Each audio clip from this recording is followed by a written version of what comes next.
All right, good evening, everyone. My name is Lars Johnson, and I'm the chair of the Door County Board of Adjustment. Tonight we have two cases before the Board of Adjustment, one from the town of Gibraltar and one from the town of Sevastopol. I want to introduce the rest of the board here this evening. Seated to my far right is John Young, Monica Nelson, Bob Ryan, Eric Weber, and representing the Planning Department this evening and acting as our recording secretaries are Rick Brower and Jeff Cuso. The way we will proceed this evening is I will read into the record the cases before us as they were published in the legal notice and posted in the newspaper. And then staff will give us a brief explanation of the case before us this evening. And then the applicant will be invited to come to the table and offer testimony in support of their variance request. It's important that the applicant pay attention to the criteria that was listed in your application process, as it's very important for this board to focus in on the three criteria in order to consider a grant of variance. Once you have come to the table this evening and you're done with your testimony, then we'll go to the audience to see if there's anybody in the audience that would like to offer testimony in support of the variance request, followed by any letters in support of the variance request, and then we will also go to the audience to see if there's anybody that would like to offer testimony in opposition to the variance request this evening, followed by any letters in opposition. You will also have a chance to rebut any testimony that opposes your position this evening, if that is necessary. And then this board will then discuss amongst ourselves, and I will ask for a motion to proceed with our vote, and then we will vote in writing here this evening, and then which usually takes about 10 minutes for us to do that, and then we will reconvene and announce our decision this evening. When you do come to the board this evening, it's the practice of the Board of Adjustment to swear each and every person in under oath, unless there is legal counsel here representing an applicant. The legal counsel, as a matter of legal courtesy, is not required to be sworn in. I think I've covered all the basics here this evening, and I think we can begin, correct? Yes. Okay. The town of Gibraltar, Jeff and Janet Drasick petitioned for a variance from section 3.2, paragraph 3, footnote number 3 of the Door County Comprehensive Zoning Ordinance, which requires structures to be set back 20 feet from a side property line. Mr. and Mrs. Drasick proposed to retain a stairway and landing that have been constructed onto the west side of the residence of the property. The structures are located as close as 12.5 feet from the side south property line. The property is located at 9624 County Highway A in Section 26, Town 31 North, Range 27 East, and in the Heartland HL 5 zoning district. Mr. Cuso, or Rick. Okay. Mr. Brower. Subject property is highlighted in yellow, and it's located approximately 900 feet south of the intersection of County Highway A and 42. The Skyway Theater right here, the outdoor theater, is located about 1,000 feet to the west, and the community of Fish Creek is located to the west, about a mile from this site. The lot is surrounded by, obviously, County Highway A to the west. There's property owned by the airport to the south, and that's a vacant lot, so this is going to be the subject property line. So there's no residence. It's probably always going to end up being vacant. And they also own to the east. This is all airport property in this area. And then there is a single-family residence on this lot to the north. Now, there's mainly residential uses to the south along County A. Then you got, again, the airport over in here to the east. And there's commercial uses up in this area to the north and the west. On May 12, 2015, the Board of Adjustment granted a variance authorizing a kitchen and garage addition on this property. That's basically here in this area, onto the main residence. And that variance approved that addition to be as close as 7.5 feet from the side, or that's the south property line. The proposal included an 832 square foot attached garage with upper level storage and a 266 square foot kitchen addition. The upper level storage in the garage was to be accessed by an interior stairway, but it was determined that the drop down stairway was not safe nor practical. Therefore, the new plan that they devised called for an outside stairway on the west side of the addition, and that would be right here. This stairway and landing is 12.5 feet from the side lot line, or it's 5 feet further from the line than the previously approved addition.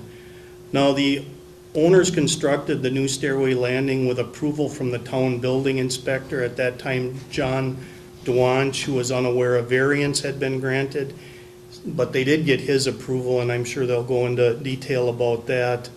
However, in that the stairway was not shown on the original plans approved by the Board of Adjustment, it will now have to be approved by variance or removed from the property, but admittedly, there was some confusion there with the building inspector. Now, again, I pointed out previously that it does encroach into the setback from the south property line. Again, that's vacant property owned by the Ephraim Gibraltar Airport. Something else.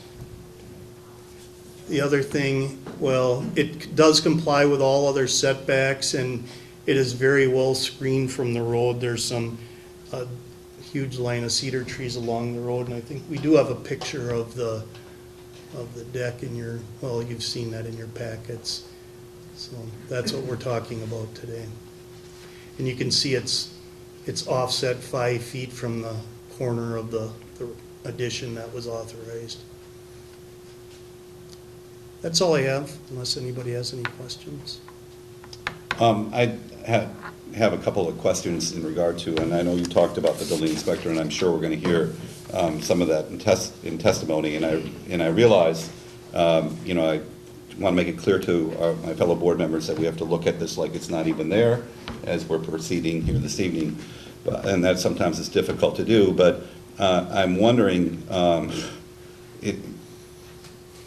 when looking at this and recognizing that there was some communication problem here between the building inspector and the planning department staff, or I mean, not from your end, but how do you make sure that these type of things don't happen again?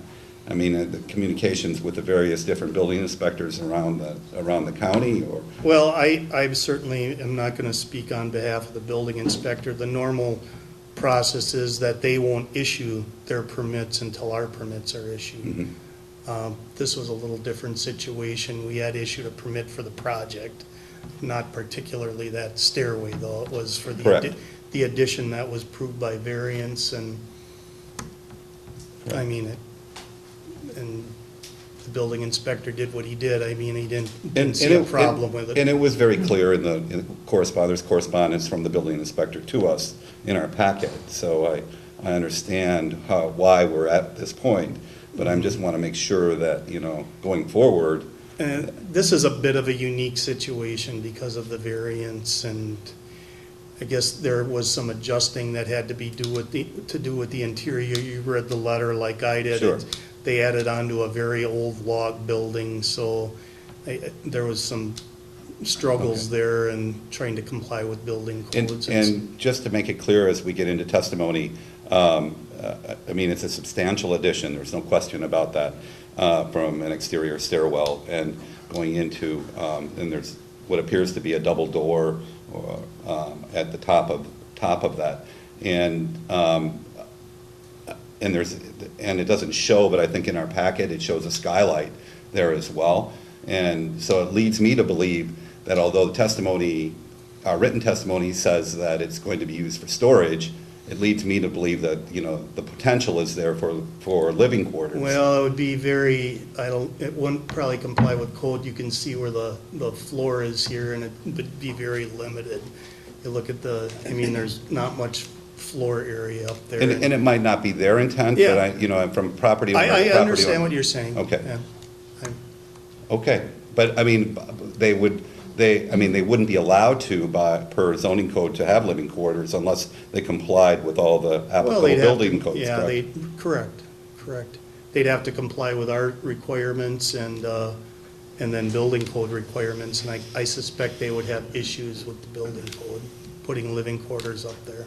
Okay, and that certainly isn't the request, I understand Yeah. that. Okay. John? Rick, on the garage, when you said "and," kitchen is for the house, not. That's really not related to this. That's a portion of the addition that's That's correct. located in this area, I believe. So there's no signs of plumbing or additional electrical other than for the few lights that might be up in the garage? Well, Attic. I haven't been in it. There's nothing that would prevent them from doing that in an attached garage. If they wanted to put plumbing in, that would be allowed. I mean, the living quarters, that's a different issue, but we would have to approve that, but, Oh, when plumbing goes in, so does living. yeah. Thank you. I'm not sure. I can't answer that, whether or not there's any plumbing in there or not. One other question in regard to the lot itself. The request was for this exterior stairwell for storage. Would there be sufficient room on the property for a storage shed? I suspect there would be, And it would be allowable?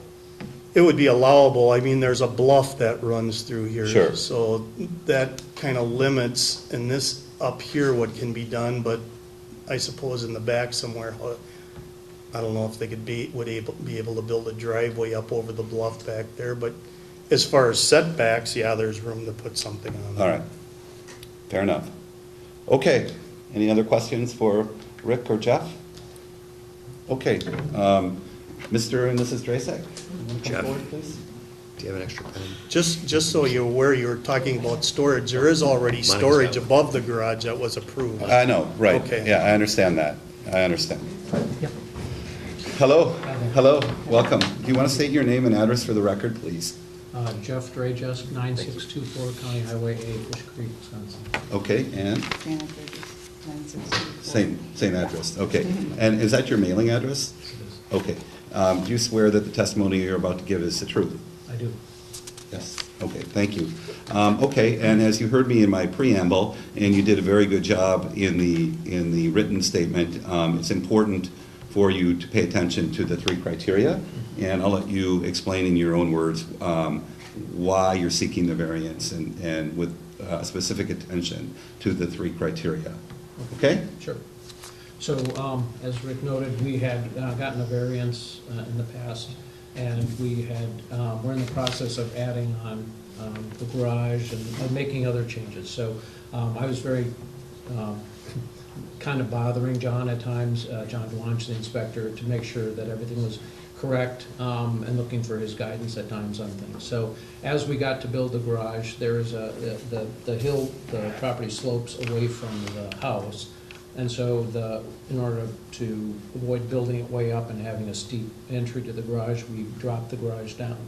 When we did that, we ended up with about 11-foot ceilings in the garage. And we had originally put in a drop-down stairway. As we got to that, it was just like that really, we're looking at it, and what the carpenter that I had contracted, he said, that's really not gonna be useful. He said we could build an interior stairway, but with the landing in the corner, it was going to cut into the entry to the kitchen, which is that small box. And so we came up with the option, can we enter from the outside? And so I approached John, and I freely admit I made a mistake. I was just in the process of changes and building, and I'm not a regular builder, so I was just, I was in the throes of doing it. So that's the option we came up with. John said it was fine. We went and we built it according to code. We made sure that we had the proper materials and doing that. You commented earlier about the landing, the size of it, and the skylights. I buy my own materials, and I ran across skylights for $100 a piece, so it was a good way for me to get ventilation up there. We're gonna store things, and it gets pretty hot up there. We have no intention of using that as living space. We have 3 bedrooms upstairs. We built a bedroom on the first floor, so that is just storage space. It was, excuse me, hard for us to get. We had some furniture, we had other things, and so we built the width of the stairway and a deck, and we put in this a double door so we could get things in and out of there appropriately. Now, we, in regards to the 3 elements, and I'm forgetting the third, I'm sure, we did look at the other options as I went back, and of course, this is after the fact, because we had built it. So we looked at the criteria, and in a sense, it was, as I said in the letter, I believe, what I thought was an extension to the original variance, because basically the same criteria applied, and basically the same reasoning applied. It was no closer to the lot line. We had previously established that the neighbors, the airport, and neighbors across the street had no problem with building there. They had no encroachment. Thank you, Rick. Unique property limitations, we looked at other options for where we could go. Obviously, an entrance from the kitchen was not reasonable. Entrance to the south would have been encroaching on the neighboring property. Entry to the north would have put a stairway right in the middle of the driveway, and the entrance to the garage doors. So this was the reasonable, I thought, answer to our need. No harm to public interest. It's very consistent with the original application and variance. We are not significantly adding on to it. In my opinion, that is obviously for your decision, and does not, I think, deter from the appearance of the building. We tried to make it conform to how we took the time to make the place look consistent with high roofs and the styles of the area. We spoke to the Fish Creek Building Committee and group as well about that in the original one. The last thing was unnecessary hardship in that in order to have access to that, we believe that it would be a hardship to us to have to cut through the driveway or have a different access to that. Again, if I had realized it, but I did, I was in contact with John. It just didn't cross my mind at the time that I would have to go back, or that I should go back, and I do understand the requirement, and it was a mistake. I think it's reasonable to assume that that had the staircase been a part of your original variance application, you probably wouldn't be here tonight. Obviously, it might have passed at that time. In deference to full disclosure, I purchased a building many years ago with an attached garage as a drop-down staircase in the garage, and it also has an exterior staircase going to a different part of the house. And so when I was reading your letter, trying to figure out why you couldn't, include the drop-down staircase, I was trying, and I understand due to roof pitches or the ceiling height and complication of the way where the kitchen was and Yes. and whatnot, where the stairs come down. So Yeah. I appreciated all of that, and I have to say I also appreciated the candidness of the building inspector in recognizing that he may have led you in the wrong direction, or at least approved it without suggesting that you make sure that you go to the planning department staff. Yeah. So had that not been in the material, I think I would have had some difficulty. So I do appreciate that being in there. I think it's unfortunate that you're back here, but that's, I'm sure you and the building inspector probably had some tough conversations. It was an oh no when we got the letter. I was like, oh, I I realized it when I. And I'm sure part of it. perhaps the building inspector had that oh no feeling as well, probably. Yeah. Nothing's visible. But I'm happy to answer any questions that the group has, with how I did it or my intentions. Again, it was not my intent to try and bypass any of this review and approval. It just, we're in the throes of changing other things, making other modifications. How long have you owned the property? 4 or 5 years. Okay, We so bought it, and it's been- taken a while to get to that point. Mhm. I had brought another builder, Portside, with me to the original review, and took a long time to work through the actual development of final plans and then negotiations that didn't end up working out, so I ended up working with all the contractors myself. And we moved up there last June, yeah, end of May, June, we sold our residence in Burlington, so we moved up here. I was there working on it the whole time, so, And still, yeah, Okay. it's on the list. Okay, well, like I said, I mean, I think you did a great job in the application. I mean, you addressed the criteria in the application, but I'm going to turn you over to my fellow board members and see if they have any questions. Okay, anybody? Yes, who did the original design of this addition? I did, we designed it ourselves. When we bought the house, there's an exterior wall that's exposed, and started off as a log cabin that was built in 1925. That original rectangular log structure is still part of it, and exposed on the outside and also on the inside in the kitchen. There's a corner, so we wanted to kind of maintain that and expand on it. It had kind of Flying Dutchman extensions to the roof, and we actually expanded on those to make it a little bit more dramatic. I like old buildings and restoring it. It's a little bit more of a pain to fix up, but I like the character of it. And so what is your background? Are you a builder? I grew up Designer? in northern Wisconsin. I grew up on a farm, actually, so fixing things and building things. Until I was 14, my parents bought a resort outside of Eagle River.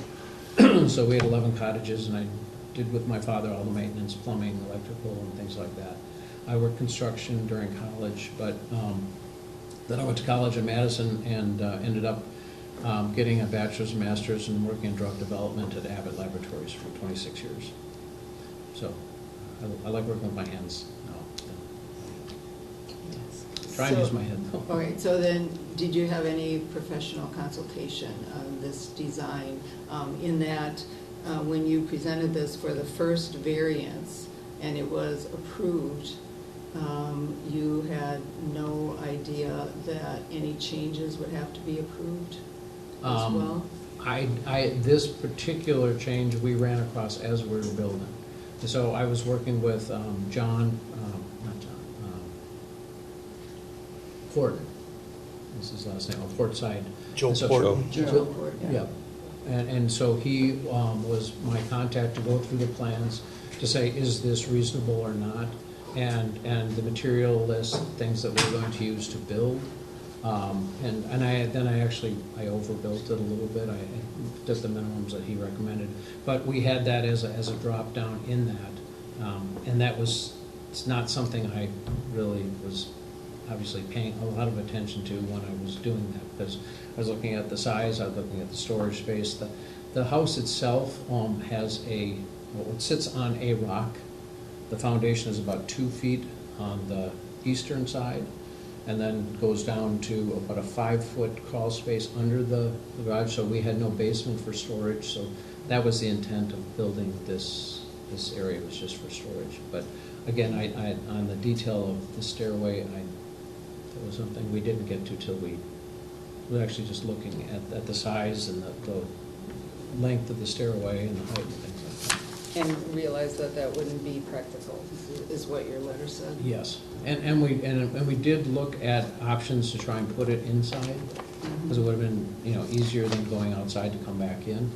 But with the size of that ceiling, and because of our entrance down to a cellar, and then the entry to the kitchen, the stairway would have come up kind of in way of that. As you look at the stairway now too, you can see that the stairway would come up into where the roof was sloping up. So there wouldn't have been a full-size landing and trying to get things in and out of there was just not practical. And that's, I'm sorry, I was looking at something, but I think you just said what I'm looking at. That upper part is 6 by 12 right here. It's 6 foot wide and I 12. think it's 10 or 12. It's 6 feet, and then, is it 10 or 12? 12 feet, 12 feet. And then the width is, I think one thing, another thing perhaps in your favor, the pictures don't show, but I'm down County Trunk A a lot, so there's substantial screening there from the road and from the side yard as a, but that maybe there it shows it a little bit better in that tree line along the highway, but it's the setback along the side yard lot line that's in question. Right. And the side yard property belongs to the airport. And I didn't even know that until this evening. I didn't recognize that the airport owned the side yard property. And so, that tends to make a difference in my mind as well. and even when we designed it, again, not knowing, not coming back, but, I knew that the gas tank, the LP tank, Yeah. had to be at least a 10-foot set away from the building. So I just thought of that as being useful space that I could go into, and that's basically what the width ended up being with the stairwell and the upper deck. The upper deck, too, I wanted to make sure we had room if we're carrying a couch or something like that, or furniture, that we would have room to move around. Trying to thread a needle. So, I know, and it's still a ways out there, Okay. Bob? So I'm a little fuzzy as to what your original intent was then with the pull-down staircase. You wouldn't have been able to move anything up but there? not anything heavy, Okay. not like that, no. And I didn't, with the step down from the floor in the kitchen to the garage floor, with the property sloping down, the house is at one level and the garage sits down lower. That magnifies that because now it's 11-foot ceiling, and to have a pull down, 11-foot pull down would be a lot more wobbly than a normal 8-foot would have been. Mhm. So this But all you- kind of added up. But you wouldn't have been able to move stuff up into that storage space like you are able to now? No. So what was your original intent for that storage space? I'm still, a little... It was storage, and again, with us making the changes and sitting down with Joe Fortin, that wasn't something we went into great depth as we were doing, as to how to do that. It was mainly focused on the square footage that we would need, how to fit everything in, how to hook into the existing systems, and then the cost, and that was... So at what point in these discussions did you decide that you needed something where you could move bigger things into that storage space than you would have been able to with the original plan? Well, as we were building the garage, that's when I sat down with my carpenter who was building it and just said, listen, you have this pull-down stair. He said, I don't think you're going to like that for doing it. So then we sat down and I looked at the size of the ceilings and the other things I mentioned, and just said that's not going to be practical. And as I mentioned, we looked at, as you come into the garage from the driveway, looking at putting a landing to the left and then trying to get in that way. But because of the height and because of coming into the upsloping roof, that wasn't practical. There weren't any other options available without taking up garage space. Okay. Okay. Any other questions? Okay. Jen, do you have anything you want to add? Okay. We sold our house in 2 weeks. So you have a lot of storage. Yeah, so we had to get storage for all our furniture and everything, and so I didn't know where we were gonna put it all. Never have enough storage, even when you do have storage. And if you do, you'll find stuff to put in there. Yeah. Yeah, sure. Expands to fill the space. All right. All right, thank you. You're both excused. Mr. Jim, just, could I get, those are the originals, sorry. Thank you. Yeah. Appreciate it. Okay.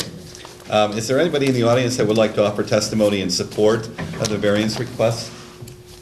In support? Okay, let the record show there's no one in the audience that would like to offer testimony in support. Do we have any letters in support? Well, there was 2 letters. There was the letter from John Dwanch, Yes? and then there was a letter from the town of Gibraltar. And In our you all packets. have copies of that. Yes. Okay. Is there anybody in the audience that would like to offer testimony in opposition to the request? In opposition? Let the record show there's no one present to offer testimony in opposition. Do we have any letters in opposition? No. Okay.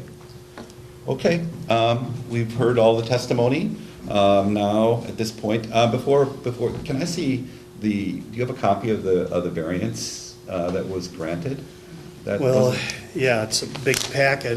Just a well, decision document? Well, it's not just a decision document. Remember, it's worksheets now. Oh, yeah, but wasn't there a decision document that was sent to the applicant?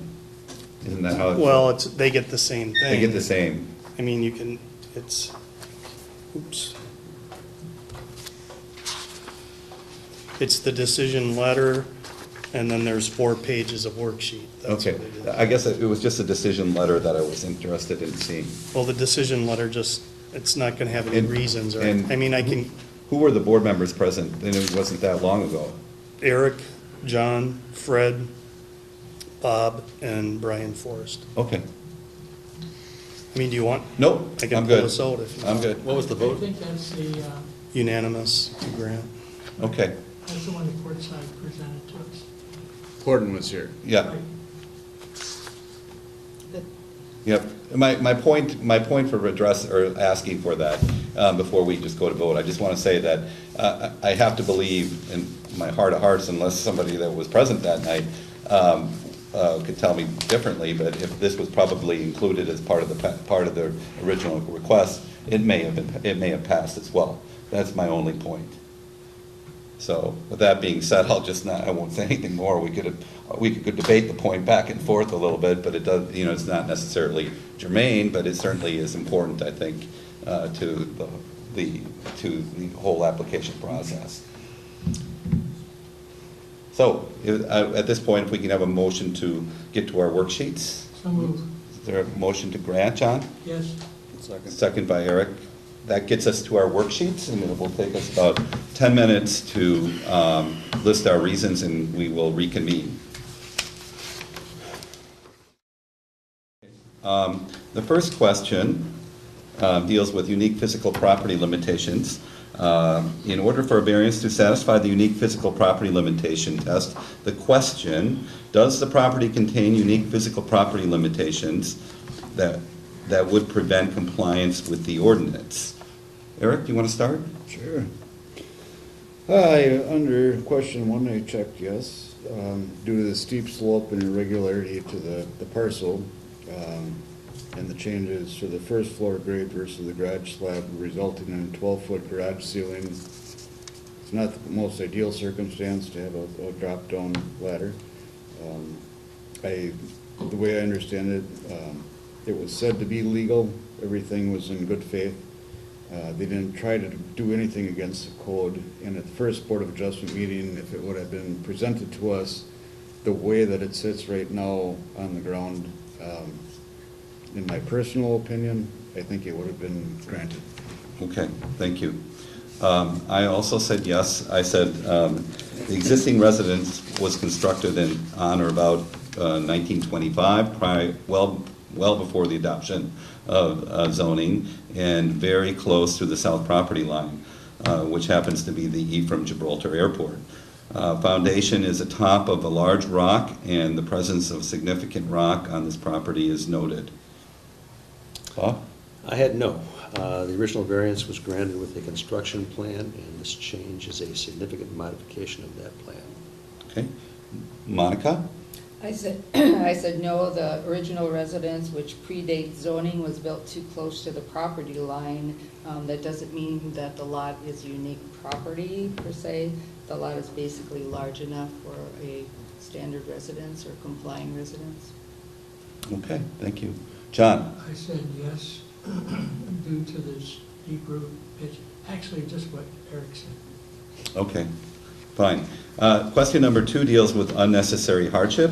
Unnecessary hardship exists when a literal enforcement of the ordinance would unreasonably prevent the owner from using the property for a permitted purpose, or when conformity with the ordinance standards would be unnecessarily burdensome. In order for a variance to satisfy the unnecessary hardship test, the question A, does denial of the variance requiring compliance with the strict letter of the ordinance provisions in question unreasonably prevent the owner from using the property for a permitted purpose? Or B, is conformity with the regulations unnecessarily burdensome? Must be answered affirmatively. Eric? Under that one, I circled B. As far as the burdensome, everything that they're doing with the screening, which is not just a deciduous tree, it's evergreen trees. The neighboring parcel is owned by the airport. Something I normally wouldn't look at, but it would never be developed. We're not hindering any mechanics of the airport. So. Okay. You answered yes then. To be- Oh, yeah, Yes to correct, yeah. question B, correct? Yeah, yes to B. Okay. I too answered yes to question number B, or question B. I said the exterior staircase will allow access to storage above the garage. E from Gibraltar Airport owns the property to the south and in all likelihood will remain vacant well into the future. I also noted that over the years, this board has granted side yard variances or rear yard variances to the from Gibraltar Airport for their storage buildings. I had no for A. The original variance permitted a reasonable use of the property. Okay, Monica? I had no for A, the property owner's preference as to the design. There was no testimony given that this was the only or best possible design to alleviate their storage problem. Okay, John? I double dipped. I said yes on B, and I just used the home sits on a big rock with one end at 2 foot and the other end at 5 feet clearance. That gives them the opportunity. Okay. The final question deals with public interest, spirit, and intent of the ordinance. In order for a variance to satisfy the public interest test, the question, does the granting of the variance result in harm to the public interest, must be answered negatively. Eric? I put no. As the public, as you're going past it, whether it be walking or driving, what have you, when you look at it, it seems like it should be there. If you don't know any of the background on the project with the Board of Adjustment in the county, it's fitting to the area and appears to mean to be there. There is nothing malicious that I can see. Okay, thank you. I too said no. I said substantial screening currently exists on the south property line in question, and also there appears to be substantial screening from County Trunk A as well. I had yes. It allows a change after the fact, the original variance, which significantly changes the use of that upper space, and I believe it sends a troublesome message to the public. Okay, Monica? I answered no, because the lot line in question is adjoining a vacant lot. Okay, I answered no, and I said, see the owner's answer to this in the attachment of the 6-point enclosed attachment that he had to the application. Okay. Which was very well done. And then state statute 1.04, 1, 2, and 4. okay, thank you for always including those, John. We certainly have heard from all of us. There's been a motion on the floor by John, seconded by Eric, to grant the request.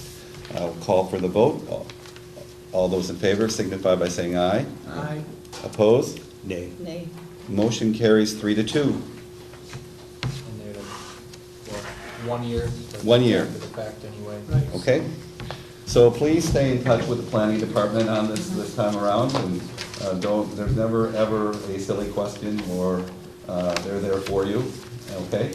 And and take it from there, okay? All right, thank you. Oh, yes, indeed. Oh, sorry. I'm gonna do your paperwork, boy.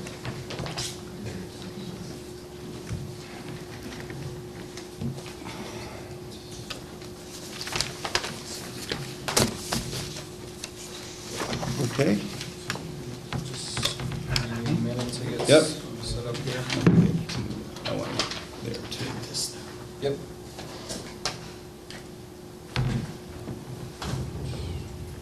And I think that new rock on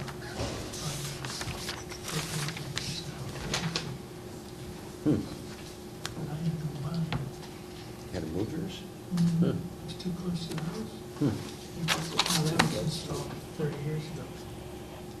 Okay, the next case then, are you ready to go? Yep. Okay, the next case is from the town of Sevastopol. Mark R. and Jane I. McCabe as trustees of the Mark R. McCabe and Jane I. McCabe Joint Revocable Trust petition for a variance from section 4B2B of the Door County Shoreland Zoning Ordinance, which requires a minimum shoreland setback of 75 feet from the ordinary high water mark of Green Bay Lake, Michigan, for additions to the principal structure, i.e. single-family residence cottage. The applicants are requesting a grant of variance to allow for the construction of an irregular-shaped two-story addition to the single-family residence with a 5-foot by 9-foot 5-inch patio and an 11-foot 6-inch by 4-foot covered porch as close as 39 feet from the ordinary high water mark of Green Bay Lake, Michigan. The proposed 5-foot, 9-foot 5-inch patio is located as close as 39 feet from the ordinary high water mark, and the proposed irregular-shaped two-story addition to the single-family residence is located as close as 48 feet 5 inches from the ordinary high water mark. This property is located at 5071 Bayshore Drive in Section 12, Town 28 North, Range 25 East, and in the quote, end quote, shorelands, and in the single-family residential 20,000 SF20 zoning district.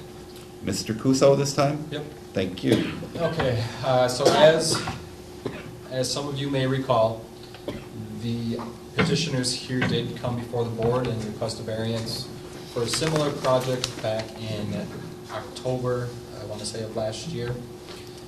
They waited 6 months, they modified their plans, and then resubmitted for this. So the plans are different, and the applicants will get into it more specifically as far as what the differences are from the previous submittal. As Lars explained, they are petitioning for a variance from the required shoreline setback, which is 75 feet from the ordinary high water mark. And on this map here, that line right there is the 75-foot setback from the ordinary high water mark.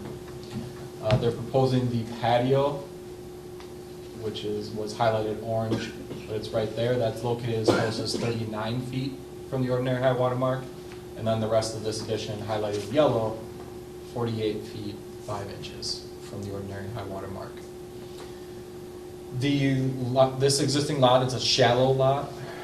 It's a little over a ½ acre, and as you can see, it's wide along the ordinary high water mark. It's relatively wide along the roads in regards to what this minimum lot size and area is for this SF20 zoning district.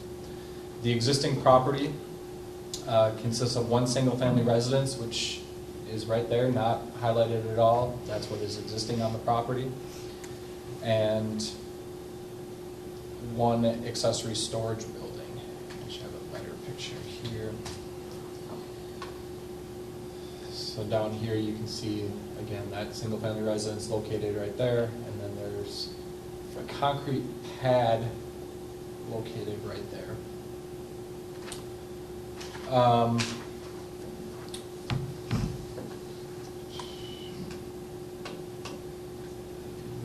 This parcel is located on the Bay of Green Bay and Lake Michigan near the community of Little Harbor. It's approximately 4.5 miles north of the city of Sturgeon Bay. The 4 parcels adjacent to the north are small vacant parcels zoned single-family residential, 20,000. The parcels to the northeast on the east side of Bayshore Drive are small residential parcels, also zoned single-family residential, 20,000. And then the village of Egg Harbor is slightly over 9 miles to the north. To the south and southeast are small residential parcels, zoned single-family residential, 20,000. And adjacent to the south and then the southeast, there are residences on those properties. To the east is Bayshore Drive, and adjacent to the east of that are small residential parcels, again, zoned single-family residential, 20,000. And then to the west is the bay. The subject cottage, the existing cottage, it was constructed prior to the adoption of any zoning, prior to the adoption of shoreline zoning in 1968. The entire cottage, as you can see, is located entirely within the shoreline setback. And since this existing cottage is only 23 feet away from the ordinary high water mark and that location, the only method or avenue to allow for lateral expansions to that building is through the granting of a variance.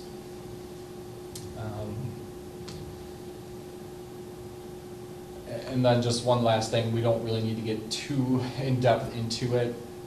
We have a road setback reduction for shallow lots along the shore.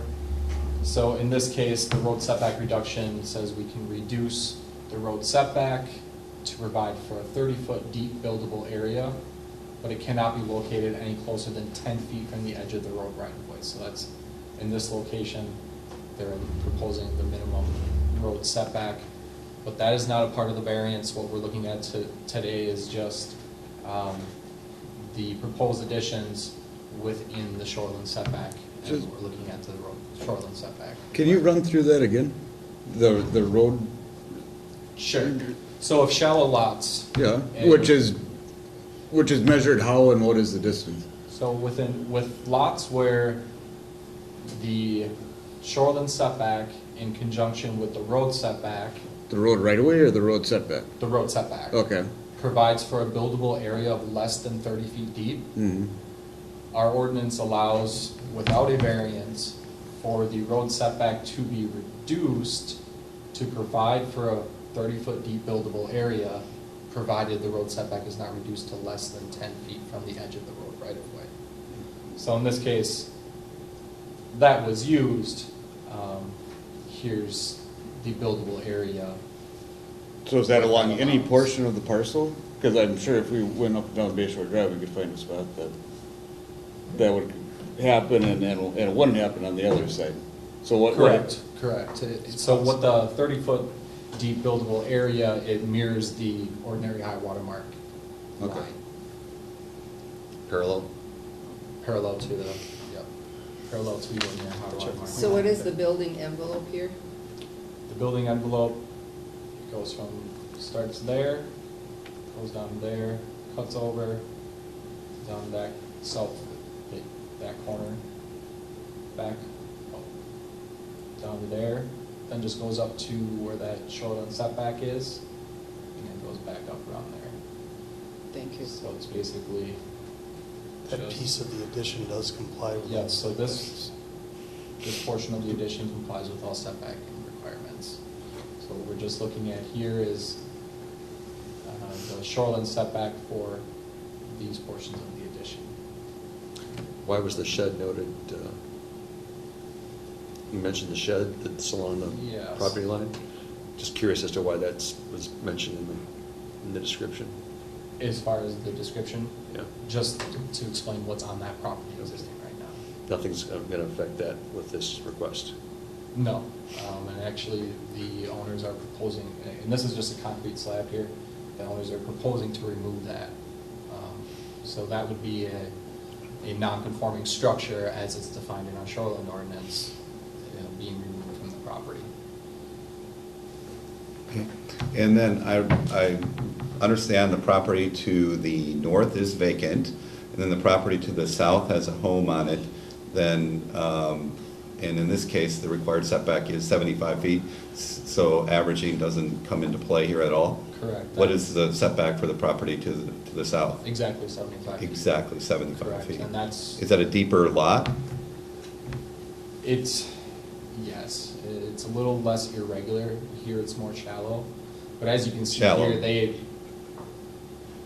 pretty much went to the minimum road setback and the minimum shoreline setback there, and that's why it's positioned and angled where it is today. Any idea when that was built? Yeah, that was my next question. I don't have that information. Did you see it? Did I? You- Yes, I did go on that property to measure the setbacks. But as you go back to the previous picture with the design of the, I'm sorry, that picture, there wouldn't be any way possible to make a code complying 75-foot, because Monica asked, what's the building envelope, and it would be very, very Correct. small. So, if you look at it here, from, see where this road setback kind of jets back there, this is 30 feet deep. So that's 30 feet right there. Once you get that way, it goes to less than 30 feet deep. And then down here, it goes to basically this little buildable area down in that corner also. So the only portion of the lot that's, let's say, a square 30-foot deep area is about that portion right there. Okay. And then the current size of the existing home on the property, is it less than 750 square feet? It appears small, but I mean, I do not have that square footage in front of me, no.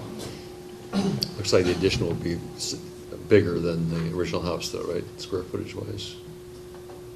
So here, But the reason I asked the question is, would the structure bring, I mean, currently we have in our ordinance that structures have to be a minimum of 750 square feet.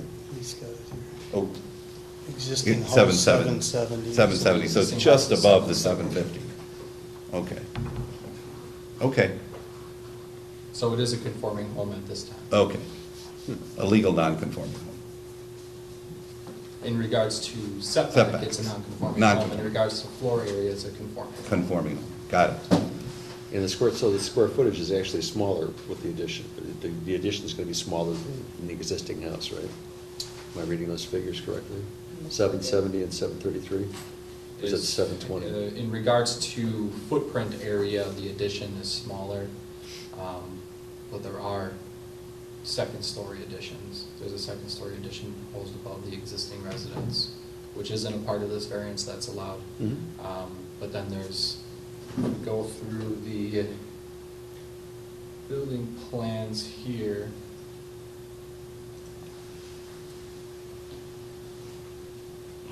You can see that here's the second floor, so that portion of the proposed addition is two-story, and then above the garage is two-story also. Thanks. Attached garage, yes, Correct, an okay. attached garage. Good, okay. All right, any other questions for planning department staff? All right, okay. Who wants to come first? Attorney Smith, you're going to come with your client? I'll come up and I think Mr. McCabe will come up. Sure, we have a third chair if anybody else wants to join us, but.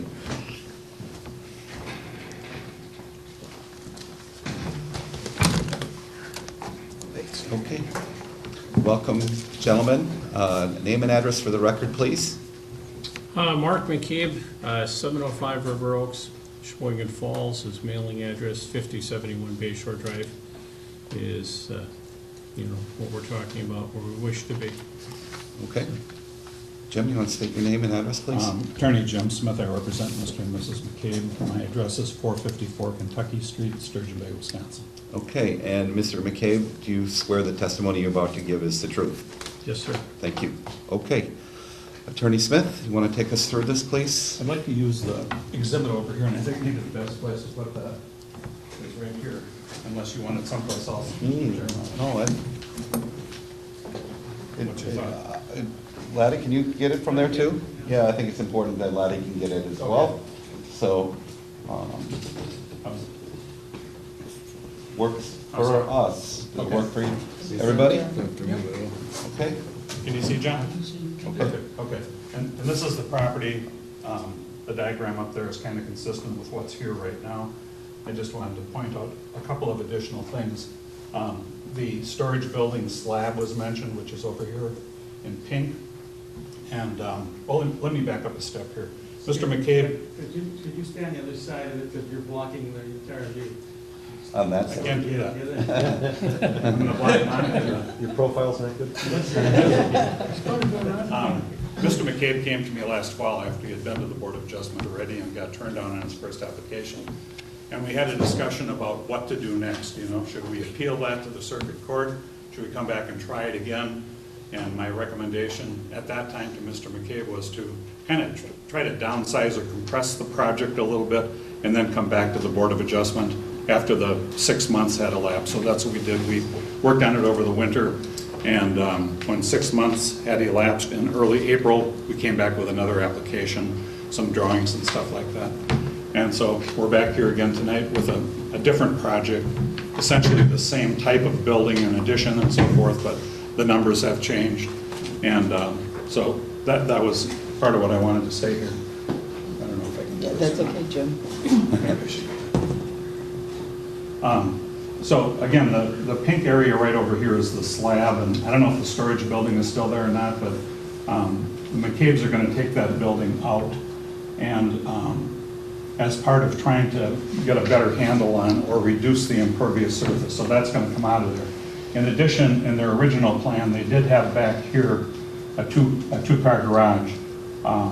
And that was part of the original plan. They didn't need a variance for it, but at this point, they're not going to put that garage up. They could put it up in the future, but for the time being, they're going to try to make use of the two-car garage that's attached to this building, or that will be attached to this building, if it's approved. So, as Jeff pointed out, the green line here is the reduced roadway setback. The neon line is the 75-foot shoreline setback. And as you can see, as you go further north, you know, you just kind of lose building envelope there, which limits what you can do with this piece of property. So it does have a unique property limitation in that sense. It's a large lot. It's like 0.6 acres altogether, which is a good-sized lot. But it's the shape of the lot and the shallowness of the lot that kind of screws things up here. This is the ordinary high water mark up here. And Bayshore Drive is down here. The orange rectangle right here is the existing home. And according to my calculations, it's about 768 square feet. I think under the Door County zoning ordinance, the minimum size dwelling for a two-bedroom dwelling, I believe, is 750 feet. If you go to 3 bedrooms, it's 1,000 feet. So this house, for most purposes, is a substandard house. 768 square feet doesn't get you very far these days. On the other hand, it's a solid house, and the McCabe's do not want to tear it down and haul it away and put it in a landfill and just build a whole new house. They would like to make use of it. And so that's where they came up with this plan along with their contractor to do what they would like to do now. This house, by the way, could be, a second story could be put on that house. You can vertically expand that house to a height of 35 feet without a variance. I mean, you can get a permit under the NR 115 and under the Door County Shoreline zoning ordinance. You're able to expand that house in a vertical direction and go up to 35 feet. So that house can be expanded whether a variance is granted or not. The blue part is the addition that they're going to be putting on to kind of connect with the garage, which also does not need a variance, as was pointed out. The green area right here is the pavement for the driveway and the walkway coming off of the house down to, you know, to get into the front of the garage, so to speak. So those are points of information that I would like you to consider in making your decision on this. And again, the goal was in part to get rid of impervious surface and reduce the ratio to the extent possible. And I believe that Mr. McCabe has got some numbers on that he'll present when he's ready to go here. Any questions on that?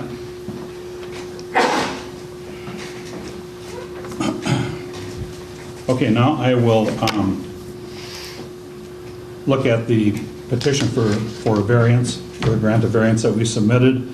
And as you pointed out, and the board knows well, there are 3 criteria that have to be met.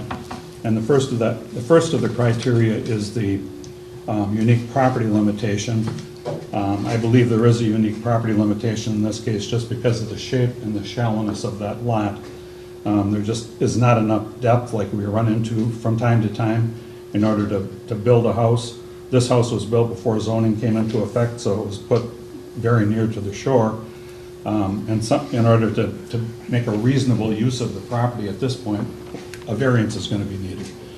So I do believe that we meet the burden of the unique property limitation. The second thing is the second issue is harm to public interest. And that has to do with several different subsets of criteria. And the first of that is the public health, safety, and welfare should be taken into consideration in deciding whether there's going to be harm to the public interest.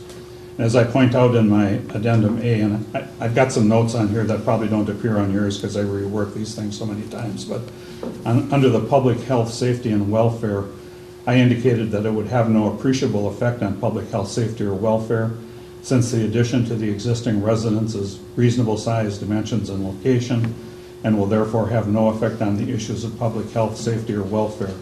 The property is already used and has been used for residential use, so we're not taking a wild piece of property and developing it into something that is going to be used in the future. The cottage is already there. It has been used for residential purposes in the past, and as I pointed out, the existing storage shed and concrete pad upon which it is located will be removed, which will help reduce the impervious surface ratio. Under water quality, there will be but minimum impact on water quality because a portion of the addition and the expanded driveway and parking area are actually beyond the 75-foot setback from the ordinary high water mark, as I pointed out. The detached garage originally had been requested, although, again, a variance was not needed for that. That has been removed from the plan, and Mark is going to try to get along with the garage that's going to be attached to the house. The impervious surface that I calculated, and I think Mark has got some more numbers, will be 13.3% of the total lot area. The limit is 15%, so they will be below the required or the limitation of 15%. Fish and wildlife habitat, I would argue there will be little or no effect on fish and wildlife habitat. Construction will be pretty much away from the shore area. I don't believe there are any endangered species in that particular area. As to natural scenic beauty from the water, only a small portion of the home addition would be visible from the water, so the effect on the natural scenic beauty will be minimal. And I've got a photo on the other side of this exhibit board. Mark took this photo, and I had it enlarged. And this is a photo of the house, the existing dwelling right here, taken from the water. You can see that there is a great deal of foliage around this whole area, so that there will be adequate screening. I mean, the second story on this particular building is going to be somewhat visible. The rest of it will be to the rear. So scenic beauty from the water, if you want to go by there in your yacht, you're not going to be offended by seeing a great big house sticking out. And that's one of the criteria of the harm to the public interest. Minimization of property damages is another criteria. The point I made here is that only minimal excavation will be required. There won't be a basement in this building. A good portion of the excavation will be beyond or behind the required 75-foot setback from the ordinary high water mark. Again, because the garage building is located beyond that setback of 75 feet. And last, or almost last, I'm not sure why they put this in here, but provision of efficient facilities and utilities. I think there are public facilities and utilities available on Bayshore Drive. Lots of houses down there. And then achievement of eventual compliance. As I indicated earlier, the existing home is a non-conforming structure. However, if it were to be raised in a new home constructed, a variance would still be required because of the shallow depth of the lot. And in my opinion, because the house can stand by itself and be expanded upward to a height of 35 feet, why not make it part of the structure that you're aiming on getting at the end of the day? So in summary, I think there will be only minimal harm to the public interest. This is not a huge project that's going to cause a lot of damage to the property and kill or endanger a lot of animals. The unnecessary hardship issue, again, you get down to the 2 points. In this case, I think unnecessary hardship exists because strict compliance with the terms of the Door County zoning ordinance would be unnecessarily burdensome. The removal of the storage shed and the concrete pad will reduce the impervious surface. The small cottage is already there, can be added onto and stand on its own. And in looking at the unnecessary hardship issue, strict compliance with the terms of the ordinance would be unnecessarily burdensome, because if you look at this is always hard to understand and it's hard to present, but if you look at the shoreline zoning ordinance purpose and intent, which I took out of the little program that these guys put on some time ago and did a very good job at it, by the way. Under the Door County zoning ordinance, shoreline zoning, the purpose and intent is to promote the public health, safety, convenience, and general welfare, to promote and protect the public trust in navigable waters, to limit the direct and cumulative impact of shoreline development on water quality, nearshore aquatic, wetland, and upland wildlife habitat, and natural scenic beauty, for the efficient use, conservation, development, and protection of the state's and the county's water resources, further the maintenance of safe and healthful conditions, prevent and control water pollution, protect spawning grounds, fish, and aquatic life, control building sites, placement of structures and land uses, and reserve shore cover and natural beauty. I think that means preserve. And preserve and restore shoreline vegetation and natural scenic beauty. That sounds about the same. The point being, with an unnecessary hardship, is that even if you don't have strict compliance with the terms of the ordinance and say that building's got to be 75 feet back, I think if a variance is granted to build the building in question, it's not going to cause a huge impact on the shoreline zoning ordinance purpose and intent, because these factors are not going to be materially affected by this project if a variance is granted. So, in summary, I would like to say that this request is reasonable and minimal. The petitioner has made an effort to reduce the impervious surface and has done so and gotten under the limit. Mr. McCabe, took steps with his builder to try to compress this project a little bit and get it down to something a little bit more manageable, if you will. And I admire him for doing that. That was my suggestion, that he do that and come back to the board again with a different plan. The purposes of the ordinance are not materially affected.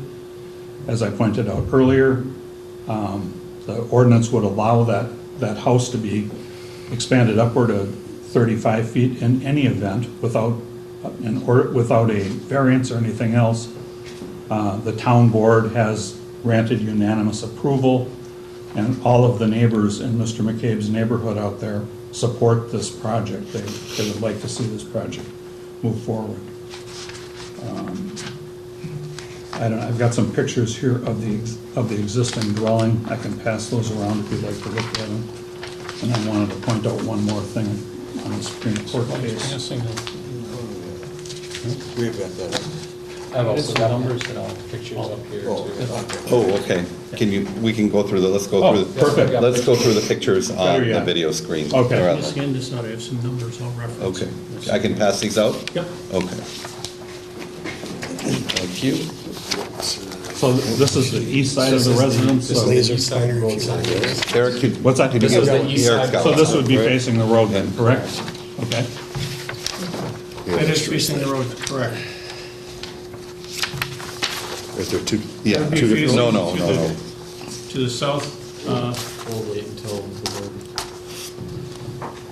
Yeah. So here's the east side of the residence. This is facing the road. This is the south side of the residence. This is where the addition would be starting, coming off the south side of the residence. And this is just facing from the west, from the water. That's just what it looks like from the shore.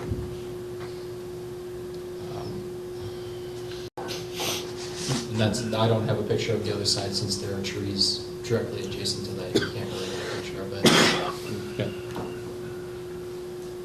Any questions on the pictures? No.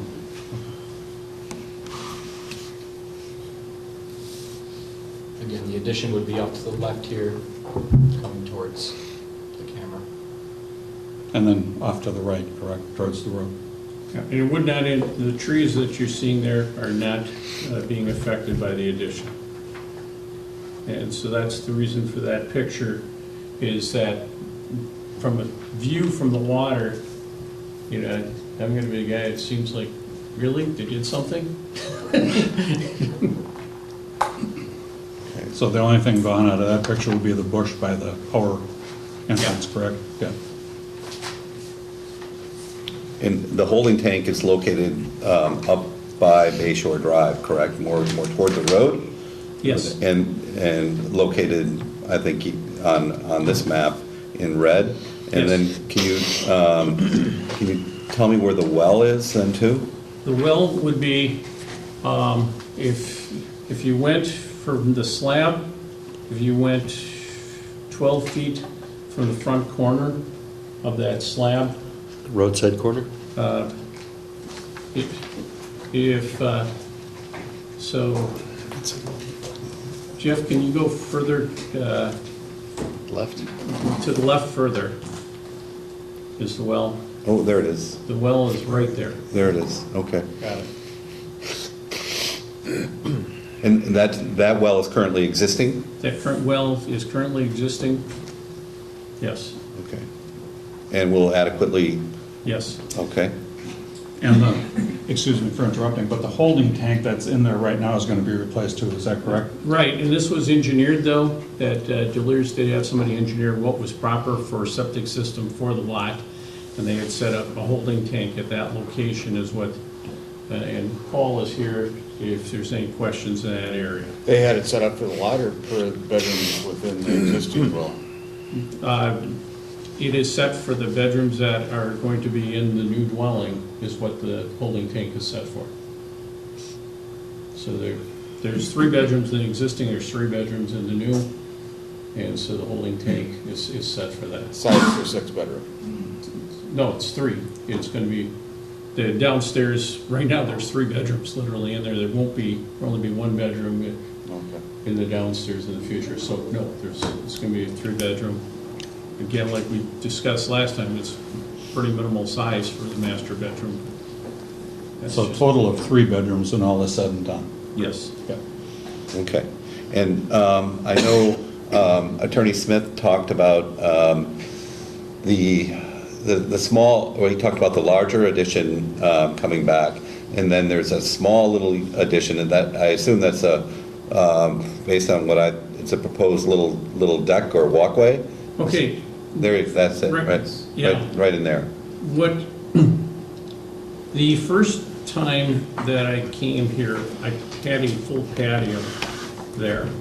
Something I learned in that meeting was somebody had said that boardwalks don't need a variance, so we took away the patio and have within the boardwalk dimensions, that's just, there's a sliding door right along here, so that's just your flat area for getting out. Ingress, egress. Yes, ingress, egress, that is not actually a full patio any longer. You know, I can tell you folks, I listened to that CD from the last meeting 3 times. I tried to take input from all of you and tried to do something that laid out as far as for hearing what you were all saying. There's also pieces in that meeting that I didn't say. Once it all got staked out and I was seeing what that other 2-car garage was doing, I really wasn't having much lot left.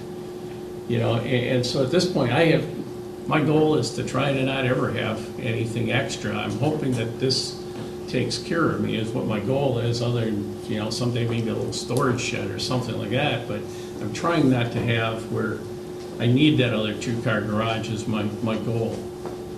Would you like me to go through the macro changes, sir? I would, because I wasn't here Okay. for the first. So, on the, just for this sheet, I tried to do it where it was ease, and if anybody wants a overview of it from in front of them, I do have that too.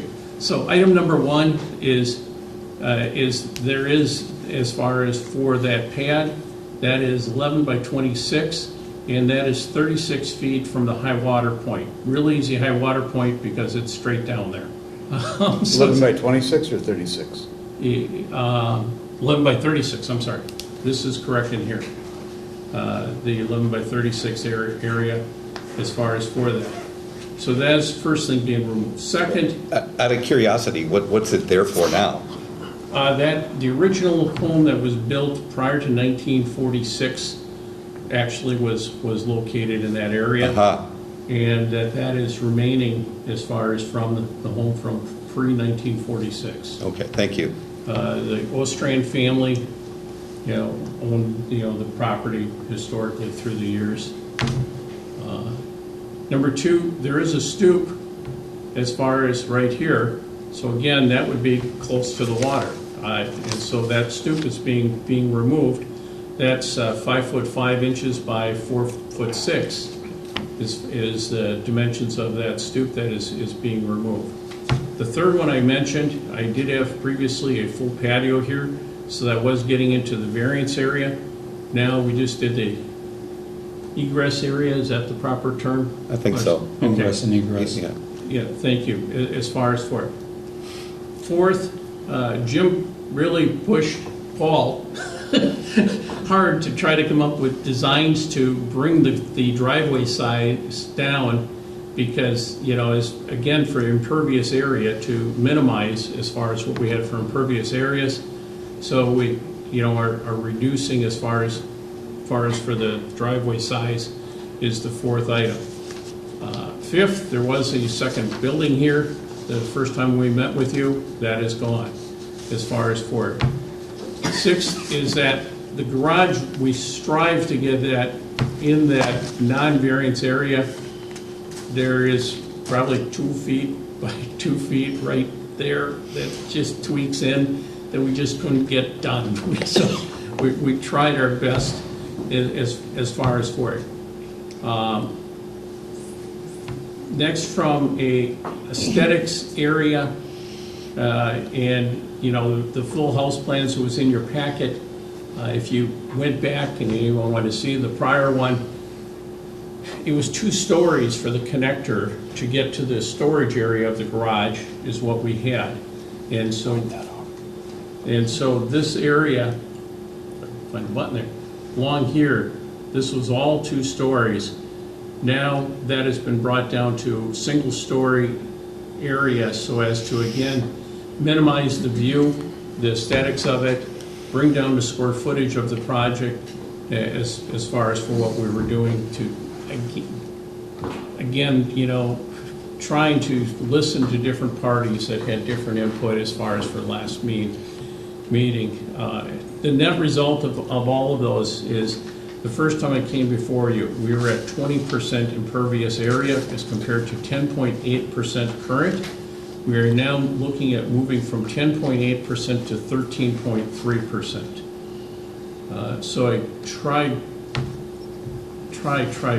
to listen from a positive standpoint to everything that you're saying. In addition, that when you think about the removal for long-term goals, as far as of things that are closest to the water, moving back, we're eliminating that pad. Again, it was 5 foot 5 by 4 6. The 36 by 11, is removed in this area. So we've removed 440 feet of area that is closer to the water as far as for striving towards moving to meeting long-term goals.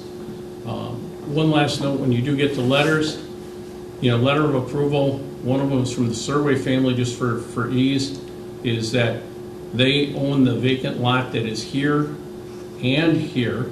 That lot goes, it wraps around. So they own that along with the next two homes to the north they own. And then as far as for Jeff Biak wrote a letter as far as from on the south side. So I tried to get everyone that surrounds me as far as for actual letters for you. But it's just easier if you know. And I think that the township was, somebody there was like brilliant. They said, my gosh, the guy whose view is going to be most seeing this home, he's writing the letter saying, yes, we really want this to be moved forward. So I thought that was a brilliant thing. I've got a question for you. Yes. Go like, what, 5 steps back. Upper right of the garage, you were saying the 2 foot by 2 foot. What were you trying, no, on the garage? On the garage, Upper right, there you go. What were See you right- trying to get across there? that little spot right where the dot is, Yep. that's all that's not within the non-variance area of that garage. There's a little triangle there that's within the ordinary high water mark Yeah. setback. Because that That's a water setback line, so it cuts through. It Right cuts through right, there. there's that angles at that point, so it angles right there. So just, So there's a little sliver of the garage building that's beyond. I'm just trying to tell you everything good and bad, I would have loved to have had the entire garage in the non-variance area. But literally what that dot is covering is the only part of that that is, within the 75 feet. Yeah. What's the round structure to the right? Is that the propane That tank? was the, or- well, there's two of them. This was the previous septic system that the engineer had said should get moved back here, so that's Okay. going to be You- taken you- care of properly. Okay, And this is the propane tank. okay.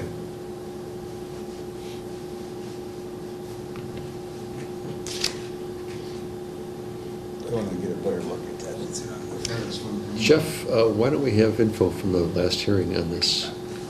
We don't include that info from the last hearing because this is a completely separate request. We have to look at this as a brand-new request. And certainly they brought in info of what has changed. But we really have to look at this on the merits of the specific request that's put in front of us here.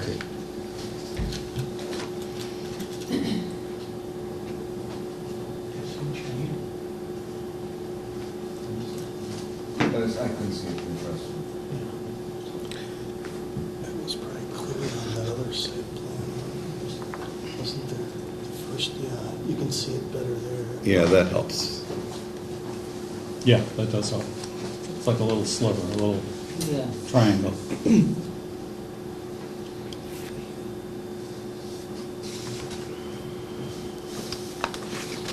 Okay. Anybody have any other questions for Mr. McCabe or Attorney Smith? I wanted to just add one comment. Please. I was looking through the variance cases over the past, let's say, 15 years or so, just going back and when they switched from no reasonable use to, the theory that they follow now, they being the court system. So the case from 2004, and you guys probably remember this, was State of Wisconsin versus Waushara County Board of Adjustment.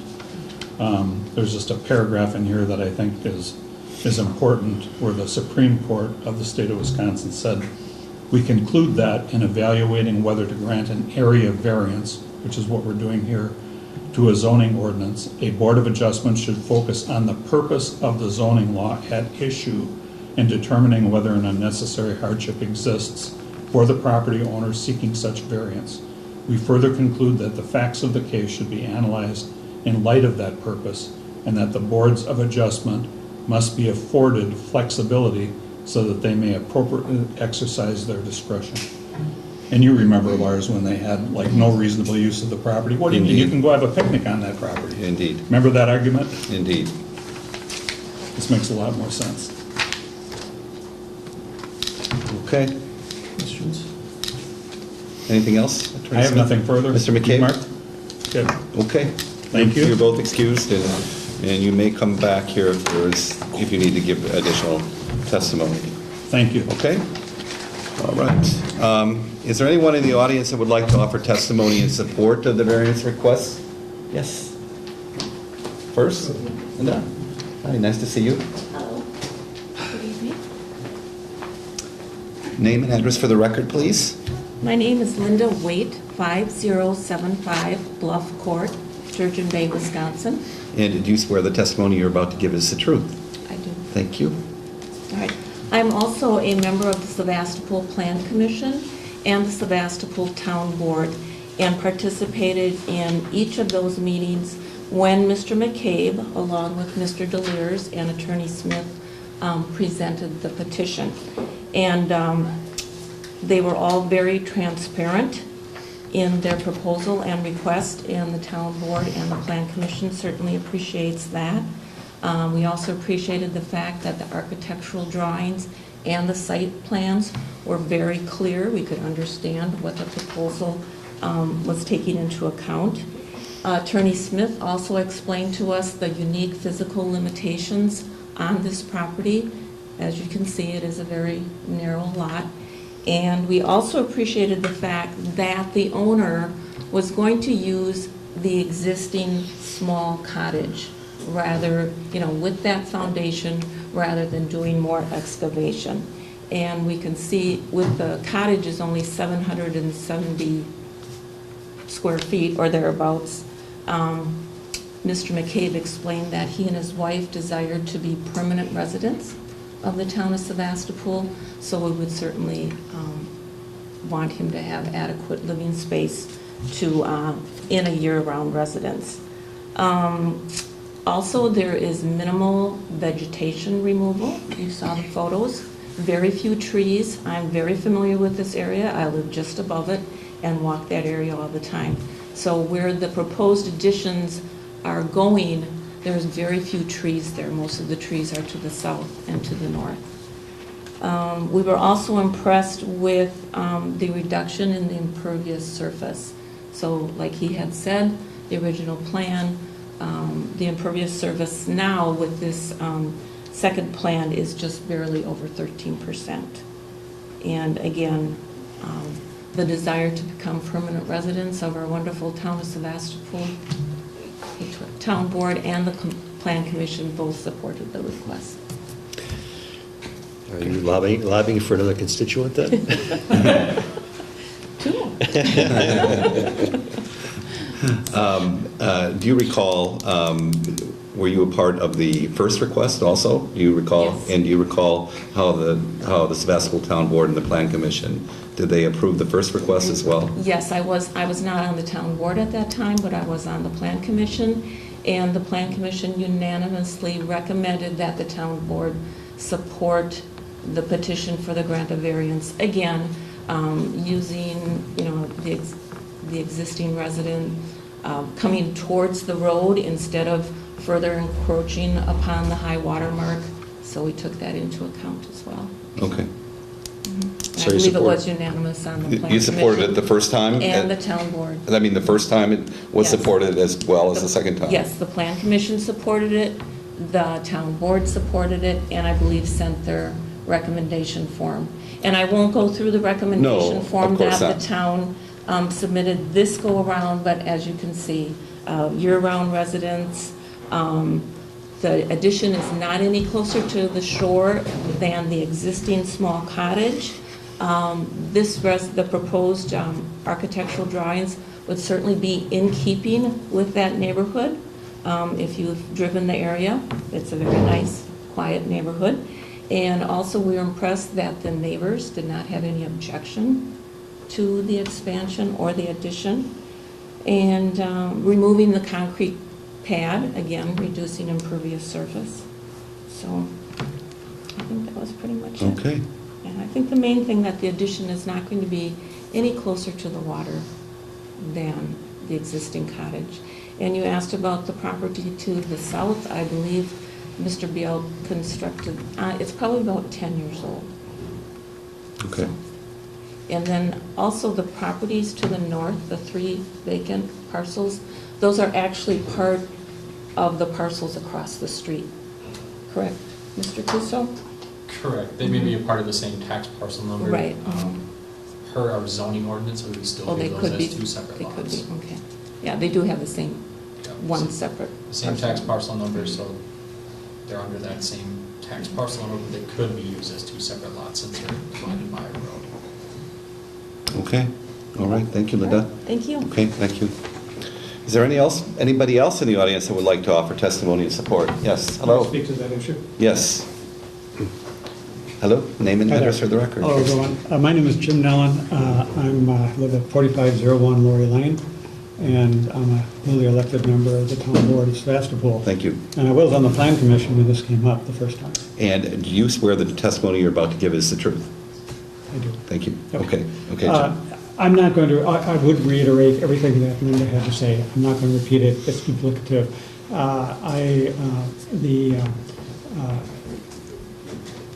The town board is attempted in our way to look at the three-factor test that you articulated. And our feeling was, after hearing petitioner and from petitioner's counsel, that the elements of the test had been met. Now, we understand it's a pure recommendation. It's up to this board to decide on their own. But it was our view that there had been especially the second iteration, was a good faith attempt to address the issues that some of the members of this committee had mentioned the first time. So I hope that you will endorse the project. Okay, thank you. And Jim, I just want to say how important it is to hear from all the townships on these matters. And I, as chair, can speak very loudly that we're glad you're here this evening, echoing the support of the board. Well, thank you very much. Thank you very much. Okay. Anybody else like to offer testimony in support of the variance request? In support? Let the record show there's no one else in the audience to offer testimony in support. Are there any letters in support in addition to the letters that we received in our packet? No additional letters in support. Okay. Is there anyone in the audience that would like to offer testimony in opposition? In opposition? Let the record show there's no one in the audience to offer testimony in opposition. Do we have any letters in opposition? No letters in opposition. Okay. And Mr. Cuso, we did receive a letter from the Department of Natural Resources that was neither a letter of support or a letter of opposition. It was just neutral. Do you want to enter that letter into the record, please? Yes, I will. Dear board members, the Wisconsin Department of Natural Resources has received a notice regarding the McCabe Joint Revocable Trust Property Variance Request application that is to be heard before the Door County Board of Adjustment on June 12, 2018. The request is for an addition and new patio within the shoreline setback. I appreciate that you have provided me with the variance request application materials for this request. The department is writing in response to the Door County Board of Adjustment's request for an opinion from the department per Chapter 59.692, Parent 4, Parent B, Wisconsin statutes, as allowed by law. Please have this letter delivered and read before the BOA. Comments. The applicant must convincingly demonstrate that they are meeting all three required variance criteria for unnecessary hardship, a hardship due to unique property limitations, and if the variance is granted, no harm to public interests. That is, the applicant must prove that they will suffer unnecessary hardship if the provisions of the county's shoreline zoning ordinance are literally enforced. The Wisconsin Supreme Court has made it clear that proof of unnecessary hardship by itself does not entitle the applicant to a variance. All of the statutory variance criteria must be satisfied in order to grant a variance for minimal relief. They are unique physical property limitations. The applicant must demonstrate that unique physical property limitations, wetlands, steep slopes, streams, rock outcroppings, or special conditions of the property exist that prevent compliance with the ordinance regulations. The physical limitations must be unique to the property in question and not generally shared by other properties in the area. When determining if compliance is prevented, the whole parcel must be considered. No harm to public interests. The applicant must demonstrate that the variance will not result in harm or be contrary to the public interests. The board must consider the impacts of the proposed project as well as the cumulative impacts of similar projects on the interests of the neighbors, the community, and the general public. These interests are listed in the purpose statements of the ordinance and for shoreline zoning include protection of public health, safety, and welfare, maintenance of clean water, protection of fish and wildlife habitat, and preservation of natural scenic beauty. Unnecessary hardship. The applicant must demonstrate that if the variance is not granted, an unnecessary hardship exists. The applicant may not claim unnecessary hardship because of conditions which are self-imposed or created by a prior owner. For example, building a home in compliance and then subsequently constructing a deck without a permit. Courts have also determined that economic or financial hardship does not justify a variance. Personal preferences should not be considered when judging if minimal relief is warranted. When determining whether unnecessary hardship exists, the board must consider the property as a whole rather than just a portion of the parcel. It is the responsibility of the Board of Adjustment to assure that statutory standards for the granting of a variance are met and furthers the purpose of the shoreline zoning. These standards help to ensure protection of the public interest, including the preservation of water quality and fish and wildlife habitat along lakes and rivers. Wisconsin navigable waterways are held in trust for all people to enjoy. The shoreline setback is important to the public interest to protect the water quality, natural scenic beauty, and the fish and wildlife habitat of Wisconsin's waterways. The department appreciates your commitment to Door County's water resources and protection of public interests for future generations. Please note that these comments are in regard to shoreline zoning only and do not reflect applicable erosion control, waterway permitting, floodplain zoning, or other department regulations. Please contact me if you have any questions regarding these recommendations at 920-303-5440.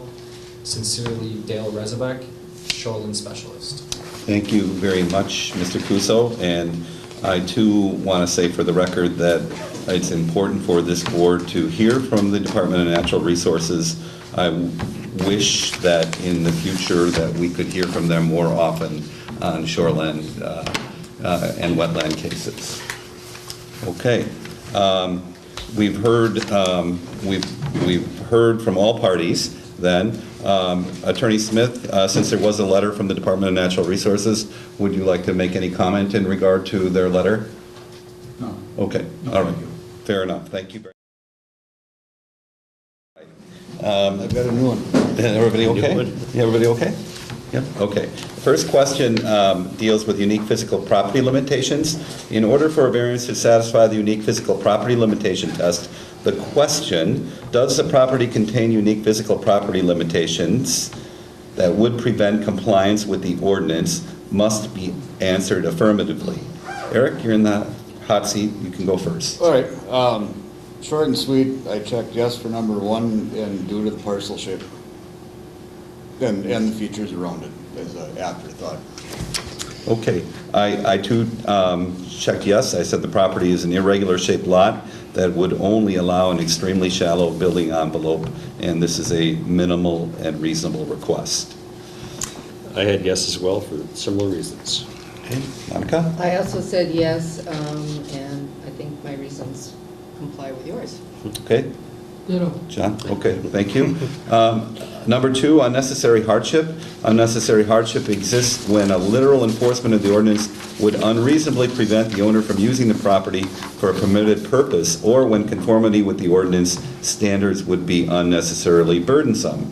In order for a variance to satisfy the unnecessarily hardship test, the question A, does denial of the variance requiring compliance with the strict letter of the ordinance provisions in question unreasonably prevent the owner from using the property for a permitted purpose?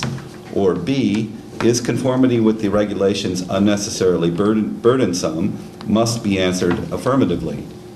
Eric? Yeah, and I struggled to put this one in writing, and I checked yes for B, but what I did was on page one, I underlined when conformity with ordinance standards would be unnecessarily burdensome.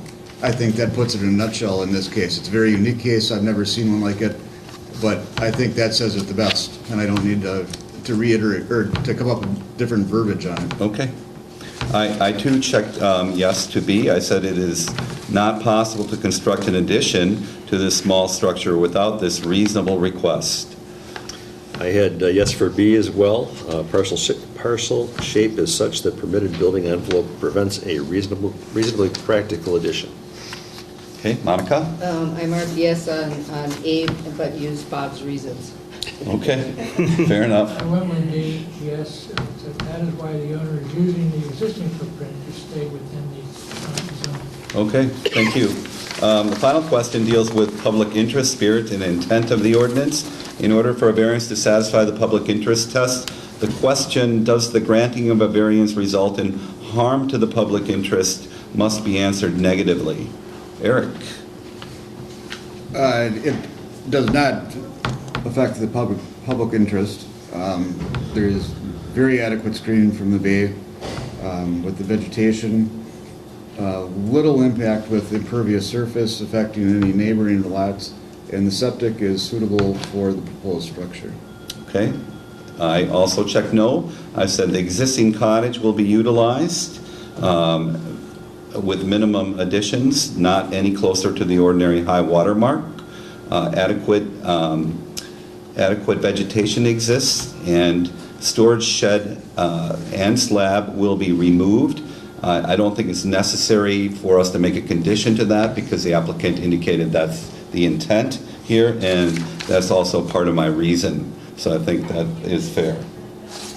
Okay, Bob? I have no as well. The Town Planning Committee and the Town Board have supported this petition, and significant changes to the original plan have been made in response to the BOA's concerns expressed in the first hearing. Great. Thank you for that. Monica? I also said no, that the scenic beauty is being preserved as well as a compliant impervious surface percentage of about 13%. Great, thanks. John? I just said no, and I put no harm to anyone. Okay, thank you very much. Okay, the motion on the floor by Bob Ryan, second by John Young, to grant the variance request. All those in favor signify by saying aye. Aye. Opposed? Motion carries unanimously, and this is for 1 year. Thank you. Okay? Thank you, ladies and gentlemen, very much. We have a few more things on our agenda this evening. Item 3 point, we got to turn in our. Thank you, everyone. Thanks for coming. Good luck. Good luck, thank you, good luck. Thank you. Bob? Yeah. You got them all? Yep. Okay. We got a few more things on our agenda, folks, so if you can just slide out of here quietly, and we can get out of here too. Item 3.0 is old business. Item 3.1, read an act on the minutes of the April 24th and 26th, 2018 meetings. Is there a motion to approve the minutes? Second. Motion by John. Second. Second by Bob to approve the minutes. All those in favor signify by saying aye. Aye. Opposed? Motion carries unanimously. Item 3.2, read and act on the minutes of the May 1st, 2018 meeting. Is there a motion to approve? So moved. Motion by John, Second? second by Eric to approve those minutes. All those in favor signify by saying aye. Aye. Opposed? Motion carries unanimously. Item 4.0 is other matters, announced next meeting. Next Next- meeting. Oh, go ahead. Go ahead, Rick. It's June, who said that? June 26th, 2 weeks from tonight. One variance case, Northern Sky Theater, so that's town of Gibraltar. I cannot attend due to a conflict. I have a personal conflict. Anybody else? I know Fred said he can be there. I should be able to as well. Monica, do you? Just double check here.